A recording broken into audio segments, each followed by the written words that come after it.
So today we're going to talk about feet and an understanding of how important it is that you look after your feet.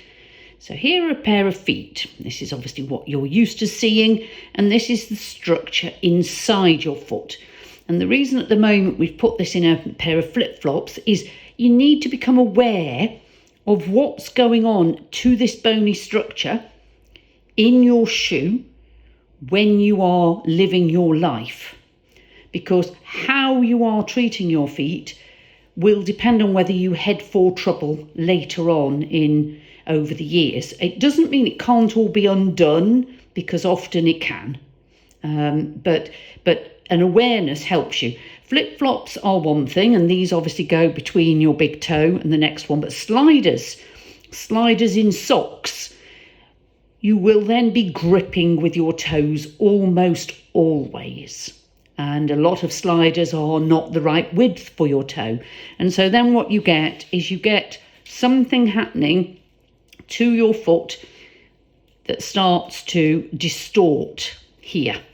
Okay, so if you've got shoes that are a tight band round here because they don't fit you, then you are going to find that these bony structures with these tendons, if I look at my hand there, you can see them running here along the top here through. You have exactly the same structure in your feet. The only difference is that the webbing starts much further down, so you only have toes showing, as opposed to in our hands we have more joints showing, so it would be the equivalent of here. So we have fingers, which actually are called fingers in certain nationalities, certain cultures. So if you're squashing your feet together, you are more likely to get things called hammer toe or other deformities. You can end up, if you're loading onto the inside edge, you can end up on this hallux joint here getting a calcification growing. Sometimes the loading may push your foot over as well, but the calcification is a separate thing. So if we look at this, you will see these are 2 feet that are basically the same size. And it is really important that your foot has this kind of flexion.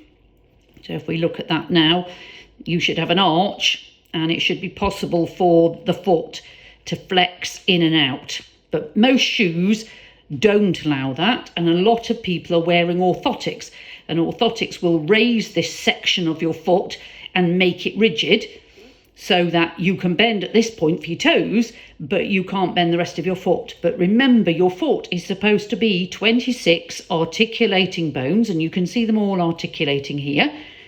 And they are supposed to be your spring loading. So what you can have is you can have these sort of flexible, what are called barefoot trainers, which allow full flexion. I don't know whether you can see that, but basically anywhere your foot can go, they can go, and they're very wide here over the toe, what's called the toe box, so that your feet are functioning as if they're barefoot, but you're being protected from outside sort of, standing on prickly things. You'll still be able to feel some of the lumpy bits under your foot. But it's really, really important that you remember that your feet are your foundation, and try really hard not to get them to overlap here, to be crushed. Or if you have a wide, say a slider or something like that, and it's too wide for your foot, you may well be doing this gripping.